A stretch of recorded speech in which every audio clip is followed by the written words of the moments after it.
Pada kegiatan apapun, penyelenggara pasti bertekad agar kegiatan yang ditangani berlangsung sukses dan lancar.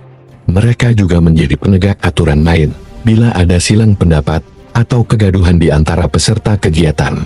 Maka, sungguh ironis ketika Komisi Pemilihan Umum KPU selaku penyelenggara hajatan 5 tahunan pemilu justru kerap menjadi biang kegaduhan. Kegaduhan sebelumnya bukan sekedar gosip atau rumor. Seluruh komisioner KPU telah mendapat sanksi dari Dewan Kehormatan Penyelenggara Pemilu DKPP di awal pendaftaran calon wakil presiden Gibran Rakabuming Raka selepas putusan Mahkamah Konstitusi MK. Kali ini, kegaduhan kembali terjadi terkait dengan sistem informasi rekapitulasi atau Sirekap. Pasalnya, terjadi perbedaan hasil penghitungan suara di formulir C1 dengan data yang masuk ke laman KPE melalui aplikasi Sirekap tersebut. Perbedaan angkanya pun aneh bin ajaib.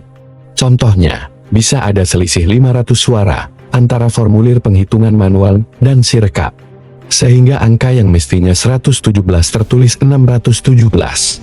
Ajaibnya lagi, Ketua KPU Hasyim Asyari pun mengaku tidak perlu menjawab ketika ditanya anggaran untuk proyek pengadaan Sirekap. Mungkin ia lupa keharusan mempertanggungjawabkan penggunaan anggaran negara. Dia memang meminta maaf atas perbedaan itu, sembari mengatakan jajarannya hanya manusia biasa, tetapi itu jauh dari kata cukup. Apalagi, diperkirakan terjadi kesalahan input data di 2325 tempat pemungutan suara TPS.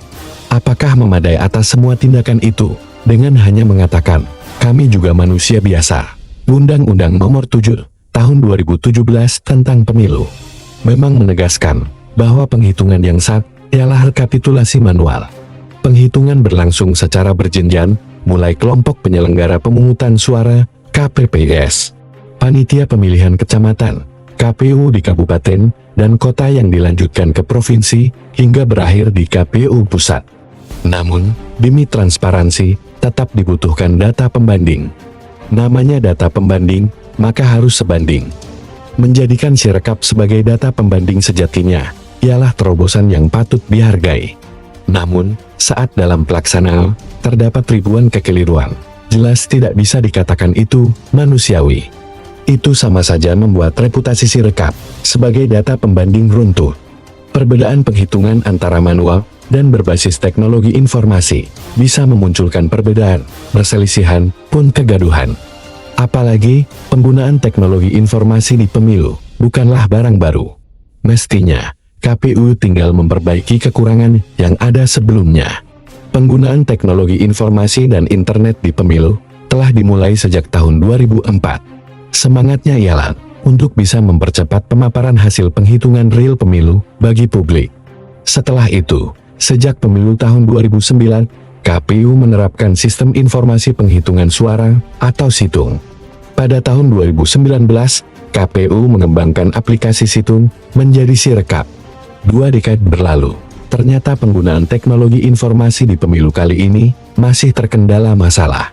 Jangan sampai Sirekap yang diposisikan sebagai alat bantu untuk mendokumentasikan hasil pemilu dari tiap TPS, justru hanya mendokumentasikan data yang salah. Amat wajar bila banyak yang curiga ada desain besar melakukan kecurangan, termasuk saat menginput data.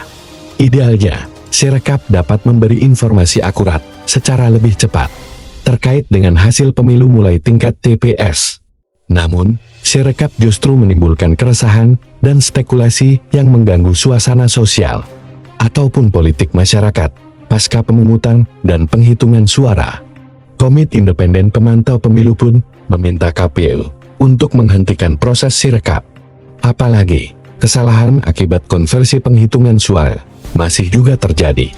KPU disarankan sebaiknya cukup mempublikasikan hasil pindaian atau foto formulir hasil penghitungan dari tiap TPS. Pemilu ialah ajang kontestasi dan kompetisi resmi bagi para aktor politik. Di momentum inilah para pemain politik berpeluang merebut atau mempertahankan kekuasaan. Kesalahan sekecil apapun dari penyelenggara pemilu bisa membuat kegaduhan besar. Komisioner KPU tidak perlu mencari-cari dan mengadakan pekerjaan lain di luar keahlian. Karena salah satu tugas dari KPU ialah rekapitulasi suara secara manual, bukan justru mengadakan proyek di luar tugas dan bidangnya. Lalu, ujung-ujungnya justru melahirkan kebingungan dan perselisihan bagi publik.